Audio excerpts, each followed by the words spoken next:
Hey guys, this is Alisha Costanzo and welcome back to my channel, and today I'm going to be talking about my worst books of 2021. Don't generally like to do this, but I was doing my stats and I felt like it. So I have 16 books. I'm going to go through them as briefly as I can and we'll get on with our lives, shall we? Alright, so first is one that's a lot of people are probably going to be upset with me about, quite honestly, because it's a childhood favorite of very, very many people, but it's Aragon.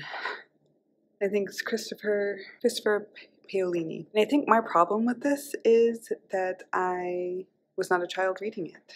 And because I don't have it as a part of like my childhood, it's not that great to me. There's a lot of loopholes, some things took a long time, and I just lost interest quite quickly with this one. I was supposed to read it at the end of last year, but it came over into the first, so I'm counting it as one of mine for 2021. Wasn't a fan. So, yeah. Okay. Book number 2 was Naked in Death by J.D. Robb. This is actually one of my dad's favorite series, and I feel really bad that I hated it. But I did. I skimmed it just to get through it so I could talk to my dad about it, and the head hopping, the pedophilia, the the telling and the reuse of words and the buried dialogue and the really quick romance. Like, I don't mind a quick romance, but there was no foundation, no ease into it. All of a sudden they were just together in love, and I did not believe it one bit. So no, I would have DNF'd it if I could have. Number 3 is Trashy Conquest by Gemma James. Now this is a book 2 in a duet, and the first one was like the spark to get me back reading. So I thought, book number 2 is going to be excellent. Let's finish this out. And there was no tension. Everything happened exactly as I expected it to. Everything was easy, and it flopped for me. So, yep. And this is about a married man having an affair with a secretary who he met on a plane. I can see doing things with this and that being fine, but it just didn't work for me. Okay, so number 4 is The Bear and the Nightingale by Katherine Arden. And I know there is a big Booktube support system for this book in this series. I can understand. I can. If it had like a third of it cut out, it'd have been a better book. There was just too much Christianity. The oppressive Christianity to paganism, and just them battering this character over and over and over and over and over again before I was like, I fucking get it. Right? When Frost was in it, I loved those bits. I loved a lot of the pagan stuff. I even liked a lot of the battling of the oppressive Christianity shit. But it just went on too long, and I was sick of it by the end. So, least favorite, worst book of 2021. Book number 5 is Torrent by Gemma James. Again, I read this for an Instagram challenge, and there was rape on on chapter 2, and there was almost rape through the rest of it. And I get dark erotica, I do, but it wasn't written well enough for me to be okay with the themes that were present. So that was my major problem. It just wasn't written well enough, and too much graphic rape to start like straight out the gate. So, no, it was a no. It was a no for me. Number 6 is Shadow of Night, and this is by Deborah Harkness, which is book 2 in the Witch book. Which book is the Witch book? A Discovery of Witches. So it's an All Souls book, and again, I get the appeal of it. I liked quite a bit of it, but the same interaction with the characters kept happening, and with different characters, like everybody wanted her, and it got boring. It got boring real fast. So there's that. Had we taken like a quarter of it off, would have been way better. So some things I liked, I just did. It was a punishment book too, so to be fair, I wasn't supposed to like it. Book number 7 is Dantes Inferno. Gonna get a lot of shit for this probably, but I tend to not be a fan of classics. I tend to not like literary fiction. I couldn't listen to this because it took way too much of my attention. Like, I had to actually think about every single piece of it, and that's not my kind of reading. I do not like that. Now, having said that, I do find the imagery from this book fascinating. Do I want to keep reading it? Kind of. Not really, kind of. But I like the references because it appears in so much other fiction that I wanted the base for it. I just couldn't get through all of the books in one go. It just, I did not enjoy reading it. So, book number 8, maybe another one that people get onto me for, is Lolita. I read this because I had read My Dark Vanessa last year and I wanted to know the background to it, and it made me mad as it was supposed to. I hated all of it. I hated all of it. It made me think about pedophilia all the time, and I hated that. Kind of set the tone for pedophilic books through 2021, which I unfortunately read quite a few of, and kind of got sick of it. There's other things that can shock people versus raping kids, okay? There's more things that we can do besides raping kids. Can we not put that in every goddamn book as a shock factor, please? Please? Please. Okay, rant over. Book number 9 is Owned by the Tycoon, and this is a short read that I read for Owned Voices. It's like 28 pages. The shortness did not bother me. I write short erotic stuff all the time, but it was very unrealistic. The characters were not developed whatsoever, and there wasn't enough sex. It's supposed to be an erotic book. There wasn't enough romance. There wasn't enough development that you can do in that short of a time. You can do so much in that short of a time, and they just didn't. And it fell flat, and I didn't care. So there you go. The next is The Gilded Wolves by Roshani Chokshi. I love Roshani Chokshi, just so we can put that out there. I've read multiple of her books. I thought I was gonna like this. I didn't. It was boring. Incredibly boring. I stuck with it just to see. The ending was pretty cool. Like the last 10% of the book was pretty damn cool. The rest of it, I was like, watered down Six of Crows, which people have said before, so I get it.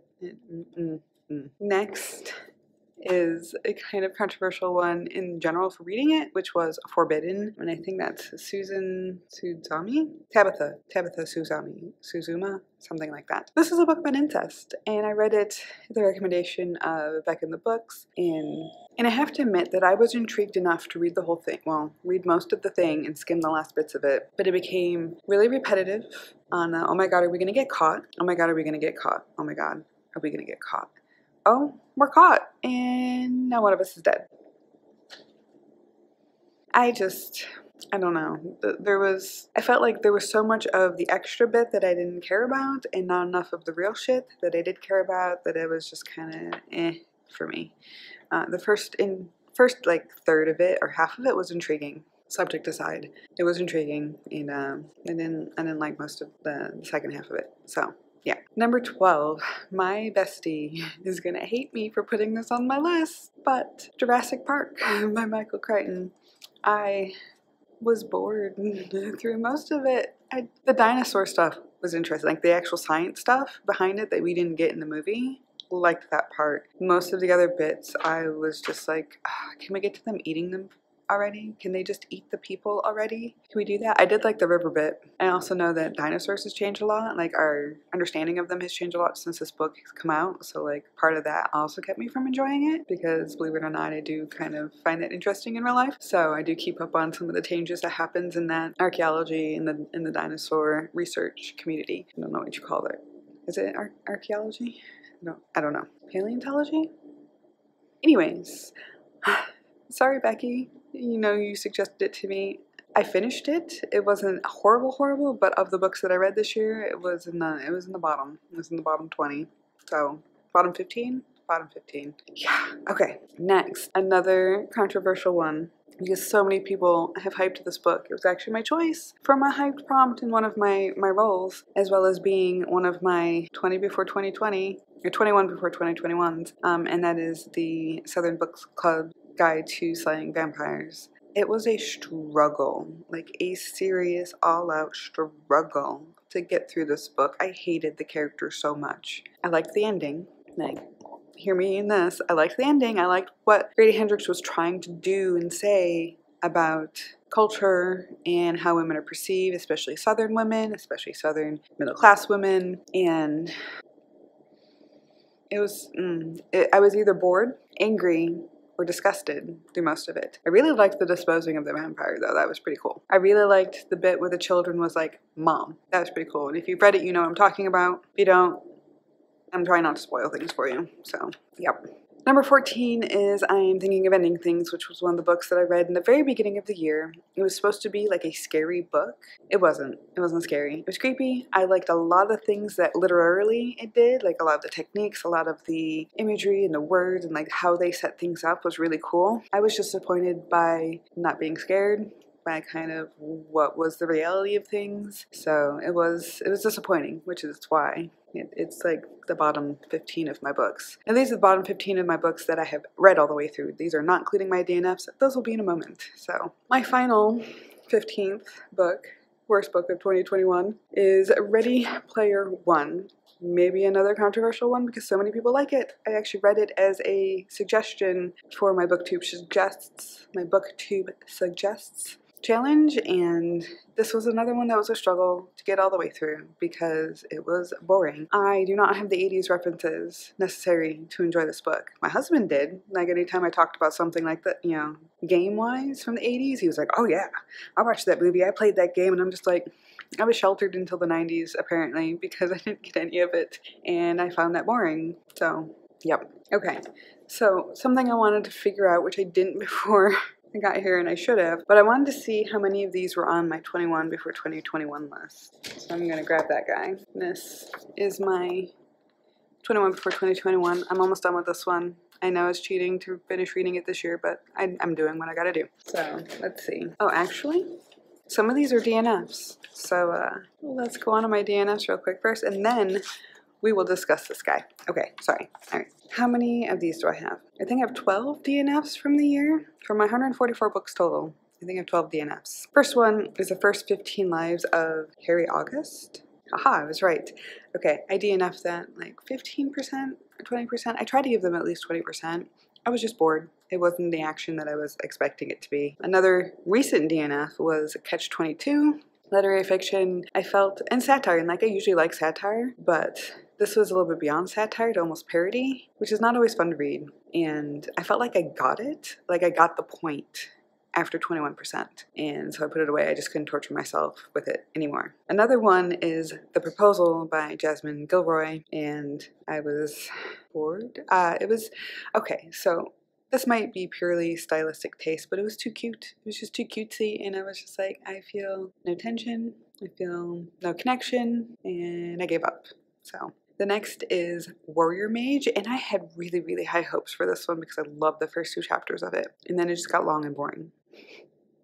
All of that excitement in the start just petered away, and I just couldn't do it anymore. And this was like, it started with a school, and this kid was trying to like beat his way into this academy so he could help his family's name, and then a whole bunch of people died, which I'm cool with, but the after bits of that I was just like, this is a lot of info dump piece shit, and I'm bored.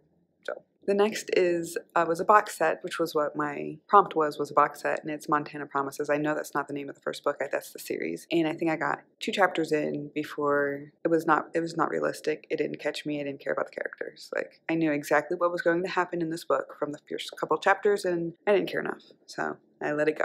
Next one, how many am I on? 1, 2, 3, 4, 5. So this is number 6, is Wanderers by Chuck Palahniuk, and I have read another of his book and loved it. I really liked the concept of this book. I did not like how expansive the point of views were, although I understand the point. And by the time I got, I think 20% of the way through it, I was like, I don't. It's just too much. Like, once again, get the point and feel like they're just belaboring it extensively long. It's like 22 or 24 hours, maybe 30 hours. It was super, super long, and I just couldn't stand. There wasn't enough to it. Kind of like the Nevernight series, which they're super long books. They're like 20, 24 something hours, and I can get through those in a couple of days. So it's not length that really bothers me. It's the length with the content that really bothered me, and I want to know what happened, and so I looked up spoilers, and I'm glad I didn't finish it because I'd have been pissed had I got to the end, and that was it. So number 7 is Nosferatu. I tried again to do this for a challenge. I think this was my Bookopoly challenge when we did that for the month, and I had watched the TV show to a point and was bored by it, so I stopped. I was hoping the book would be better, and I got past the point I watched in the show, and I was bored, so put it away. It went away. I didn't care. Mostly character stuff, although I'm really interested in the Christmas place where he brings the kids. That was really fucking fascinating, as well as the guy who killed his parents. Like, that was pretty cool too. A lot of the horror bits was really cool, but overall the story just didn't come together for me. What is this, number 8 or something? 1, 2, 3, 4, 5, 6. Number 8, controversial, Gideon the Ninth. I've ranted about this already, but there were stylistic things, a lot of them. The character Gideon had such a great voice, And if we stayed in our head the whole time, the book probably would have been amazing. But we didn't. We got that boring narrator voice for the rest of the time. And I hated it. I didn't see any of the romance. I didn't see any of the necromancy space stuff. I just saw, oh, we're gonna have to go on a quest to find this shit. Oh, people are in our way. Oh, look, someone died. You're an asshole. Let's do this all over again. Reminds me of Scooby-Doo. I hate Scooby-Doo. It's the same thing again and again and again. I felt no surprises. And because I didn't get to stick in Gideon's head, I lost my connection with her. So, yeah. Number 9 is Spells Trouble by PC and Kirsten Cass. This is one of their new ones. And I really enjoy their, I don't remember what it's called. They have a vampire series that I loved. Like Night House or something like that. Dark Academia type of thing, vampires, whatnot. And the most interesting character in here was the jock boyfriend, side character. Once we got, stay back, vile beast, I was like, I'm done. It was just so chock full of cliches and essentially what I think an adult might think kids want to read.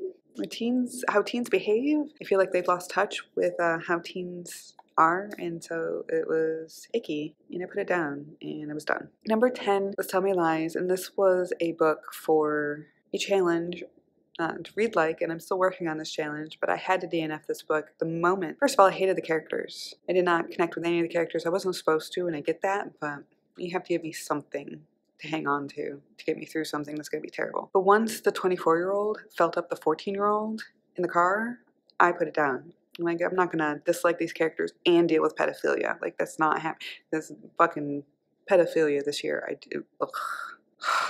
My last one is Kill the Farm Boy, which happens in like chapter 2 or something like that. And I really like storybook retellings, fairy tale retellings, satire and parody and stuff like that when you like, even when you smash them all together solely into it. But that's like all the story was, oh, look how clever I am and how I readapted this book. The story didn't catch me, the characters didn't catch me, and it was just, It was boring because it was a I want to show off to you kind of thing, if that makes sense. So I'm very opinionated about things, just in case you were wondering. So now, let's look at this guy and see how many of these, so how many of them did I DNF? So the first one I DNF'd was The Proposal. That one was on there, right? Torrent was on my worst ones for the year. The Gilded Wolves was on my worst one. The Southern Book Clubs and Catch-22. That's 1, 2, 3, 4, 5. Oh, Naked in Death, 6. That one almost made it on. 6. 7. I didn't even add this one. This one was a DNF. The Long Way to a Small Angry Planet by Becky Chambers. I didn't even add that onto my list at all. I hated that book too, by the way. I only got through the first 2 chapters of it and the info dumpiness of it and the cliched of the characters. If you want a good version of that book, read Aurora Rising. There you go. Or like Martha Wells or any other sci-fi that's well written.